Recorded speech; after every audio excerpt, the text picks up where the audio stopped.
It's not just making an electric car, it's making a system that churns out huge numbers of electric cars. Being at a net worth of 230 billion, roughly, being perceived as the richest person on earth. I'm not sure why he has to also say that he was a founder when he wasn't. I don't understand that. Well, and he's the worst person I have ever worked with, and that is saying something.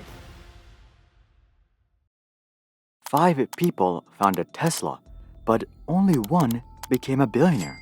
Today, Tesla and Elon Musk are synonymous.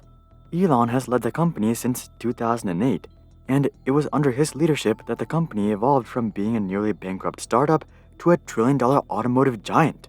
This has made Elon the largest shareholder of Tesla, owning a little less than 1/5 of the company, which has made him the richest man in the world.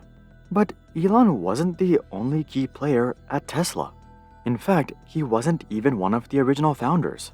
Yet he's worth magnitudes more than any of the other 4 founders.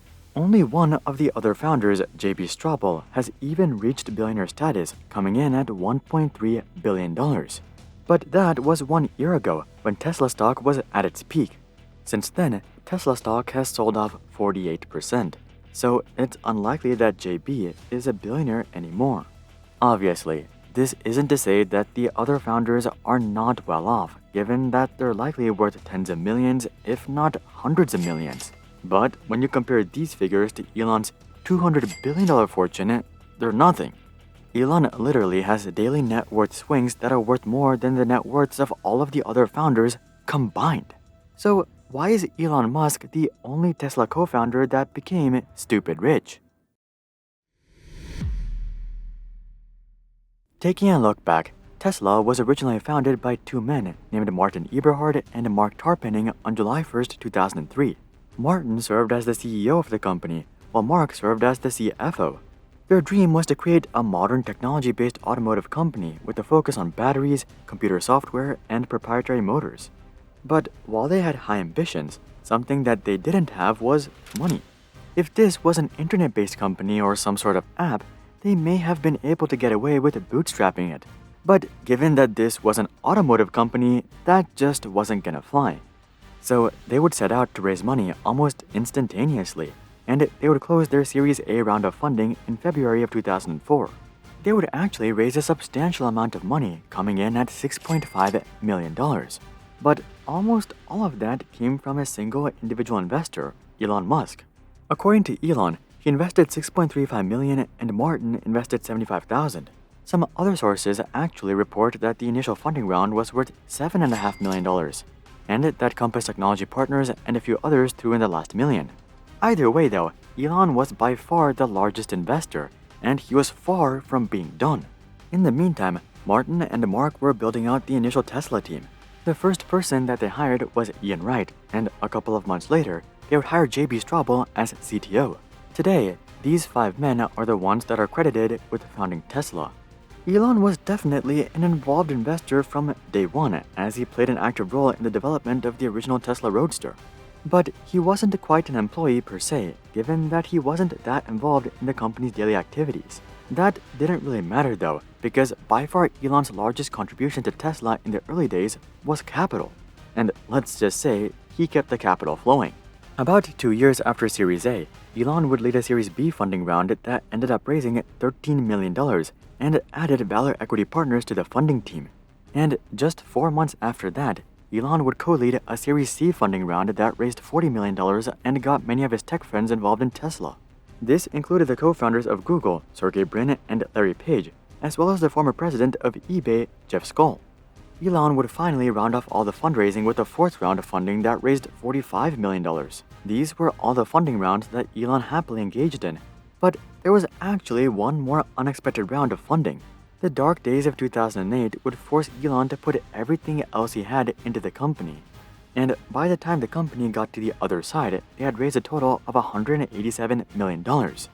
This marked the end of Elon's personal contributions and VC funding rounds.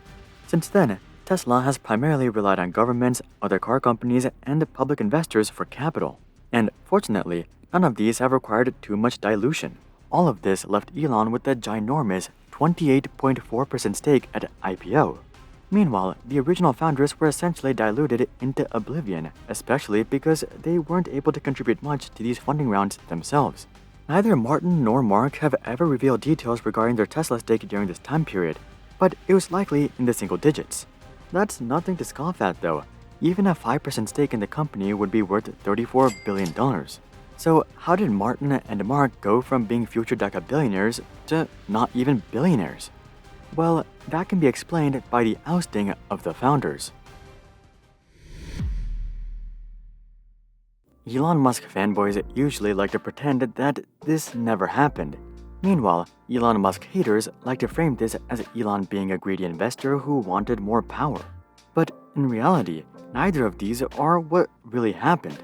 The truth was that Martin and Mark were hitting some brick walls when it came to running Tesla, and this was becoming increasingly apparent.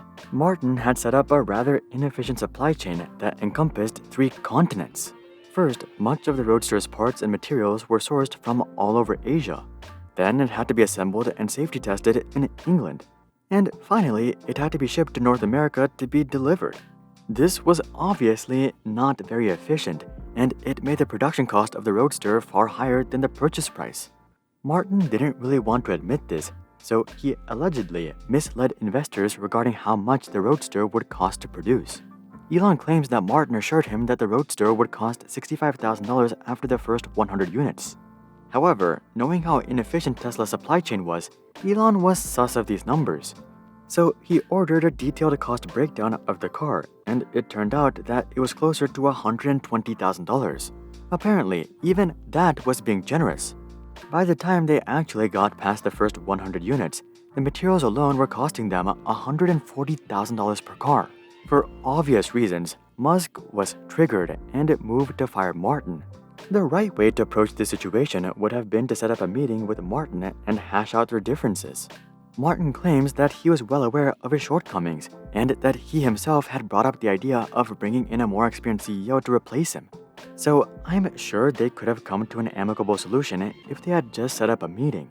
But instead, Elon decided to arrange a shareholder coup while Martin was attending a business meeting outside the country. And Elon wouldn't even inform Martin until after the deed was done. As you would guess, when Martin heard about this, he too was triggered. And this has led to the great feud between them ever since. Apparently, Elon offered Martin a position as an advisor. But it seems that Martin took this as more of an insult than an opportunity. All of this transpired during the summer of 2007, and Martin and Mark would both leave Tesla altogether at the beginning of 2008. They would turn around and sue Elon for forcing them out, but they would eventually settle. The full details of the settlement were not revealed, but one of the agreements that they came to was that all of them would be credited as co-founders of Tesla. And that's how Elon Musk, JB Straubel, and Ian Wright officially became co-founders. Ian had already left Tesla on his own will just 1 year after joining, so he obviously didn't have a very big stake in Tesla, if any. Martin and Mark likely did though, and the only reason they're not deca-billionaires today is because they sold the majority of their stakes, likely out of spite. And that leaves us with just JB Straubel and Elon Musk. Elon's aggressive funding rounds no doubt played a massive role in his multi-hundred-billion-dollar fortune, but that's not the only ingredient. Something else that has put him far ahead of the other founders is his aggressive CEO compensation. Musk often likes to claim that his compensation is only $1 per year, and while that may be technically true, it means absolutely nothing. For someone as rich as Elon, no company can afford to pay him a cash salary that's worth his time. Even if a company paid him $200 million per year like Sundar Pichai, it would take him 1,000 years to earn his current fortune, and that's before taxes. So the only way Elon can be compensated is stock compensation. And oh boy, his stock compensation is nuts. His latest compensation plan was created in 2018, when Tesla was worth $59 billion. The plan entailed Elon getting an additional 1% of the company for every $50 billion increment in market cap. To offset for euphoric stock runs like we saw over the past 2 years, Elon also has to achieve certain revenue and earnings milestones as well. For Elon to unlock the entire compensation, which is worth 12%, he has to hit a market cap of $650 billion, annual revenue of $175 billion and an adjusted EBITDA of $14 billion. Tesla has already achieved a market cap of $650 billion and an EBITDA of $14 billion. So Elon just has to hit the revenue targets. This will definitely take some time, given that Tesla still has to grow their revenue by $100 billion from where they are today. But given their current trajectory, I think it's reasonable to estimate that they'll crush that number by the end of this decade, by which point Elon would have grown his Tesla stake by a whopping 12%. If Tesla is worth $3 trillion at the time, Elon's compensation would have been worth a mind-boggling $360 billion. Not to mention, that'll just keep growing with time. If Tesla does hit a $10 trillion valuation like many Tesla bulls are hoping for, Elon's compensation would be worth $1.2 trillion. Now, you might be wondering how Tesla's board approved such a generous compensation plan. Well, while these numbers are ludicrous from an individual's perspective, they're not that crazy compared to Tesla's growth. When Elon pitched this idea in 2018, this is essentially what he was asking for. Would it be possible for everyone to dilute their shares by 12% and give it to me if I 13x this company in the coming years? Taking such a deal is a no-brainer. If Elon doesn't hit his goals, you don't even have to pay him. If he does hit his goals though, both of you would have ridiculous gains. Now, of course, there are some shareholders that are mad and have even filed a lawsuit against Elon and Tesla, but that is definitely the minority. And that brings us back to JB Straubel. Even though JB was a founder, he was never CEO, and so he never had access to such generous compensation. Whether you think it's fair or not, the reason that Elon is magnitudes richer than Tesla's other founders is because he played his cards extremely well. Elon leveraged his position to the absolute maximum every step of the way. When he was an investor, he led every single funding round and put in every penny he had into the company, maximizing his stake. Then, when he became CEO, he slashed his salary to the absolute minimum so that he can maximize his stock compensation. We should also mention that Elon's current Tesla stake only accounts for about half of his net worth. The rest of his net worth comes from SpaceX and potentially Twitter by the time you're watching this. Meanwhile, the remaining Tesla founders never had the leverage of capital, or they made some missteps along the way that pushed them out of the company altogether. Given their financial situation, they should have started a much cheaper business if getting rich was their goal.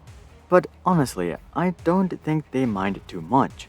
While they're not billionaires and definitely not centibillionaires, they're still extremely well off. And though they may not be as rich or as popular as Elon, there's no doubt that their real-world impacts are far larger than what their net worths may suggest. Do you think Elon stole Tesla? Comment that down below. Also, drop a like if you're glad that Tesla is doing well and electrifying the world. And of course, consider checking out our Discord community to suggest future video ideas and consider subscribing to see more questions logically answered. Until then, I'm Hari, and I'll see you guys on the next one.